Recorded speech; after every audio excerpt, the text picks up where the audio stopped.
Then we've got our boy, Mr. L.A. Knight. Yeah. So we had L.A. Knight and Rick Boogs team up Are to you go part against. of the Boogs crew? No. Toot Oh toot. my God. Okay, so they were against the Street Profits. So we knew from the beginning they obviously had no chance going against the Street Profits, which is fine. I'm for it because I didn't want to see LA Knight and Rick Boogs become a thing. And it ended not quickly, but kind of quickly when Boogs got pinned when LA was out of the ring. So after the match, LA tries to, be all like, it's okay, man. It's whatever. And then he's just like, F you, and just like goes after him. And I was like, yes. And he calls him a loser. He's just like, you're such a loser. And he follows it up by doing a backstage interview, and he wants to make sure that everyone is very aware that he is not the one who lost the match. And when he said that he could beat the Street Profits with anybody as his partner, he meant that he could beat them. So this basically doesn't count, which I agree.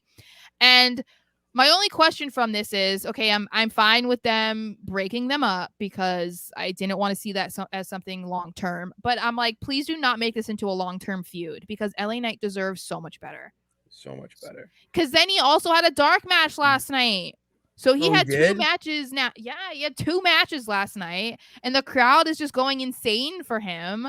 They even did it during the match as he's doing his moves. He's like, L.A. Knight. I'm like, they're not supposed to be doing that when you're against the Street Profits. You know what I Yeah. mean? It's like what we talked about with the New Day when LA went up against Xavier Woods.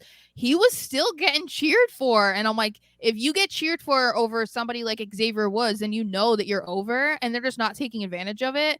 No, So I'm yeah, they're like, not at all. please give him an actual, because no disrespect to Rick Boogs, he's very entertaining, hilarious, and he's not bad in the ring. I don't mean that at all, but like LA Knight is just so many levels above this that he needs a legitimate feud. So I really want it to be something else other than this. He needs to be competing for the U.S. title. You need to have him. He's there. He's there. Like this next feud after Sheamus with Theory needs to be with L.A. Knight. You need to have him. Those two go up against each other. You need to at least put the belt on him because at this point, I mean, he's so over, and people are just demanding him online. I That know. it's insane that they're not capitalizing on it the way they should.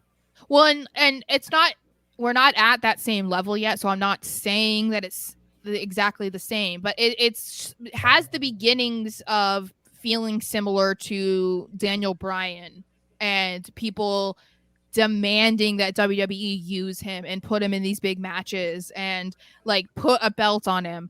And it's kind of feeling the same way from what I'm seeing online because people are demanding. There are plenty of people who go to these shows and they're not necessarily going to SmackDown just to see him. Obviously, there's probably not many people that are buying a ticket just to see LA Knight because you might be disappointed since they're not using him.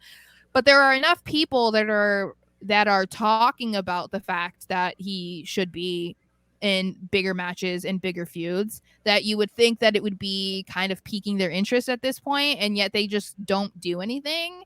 And I don't know, if I had to talk about some of Triple H's biggest mistakes thus far, this would be one of them because I don't understand. You literally have a star right in front of you and you just keep pegging him down towards the bottom of the totem pole, and I have no idea why. I have no idea. I'm um letting it wait. I'm letting it wait. I'm I letting it just know pan out. that's your thing. I'm letting it play out, Sarah.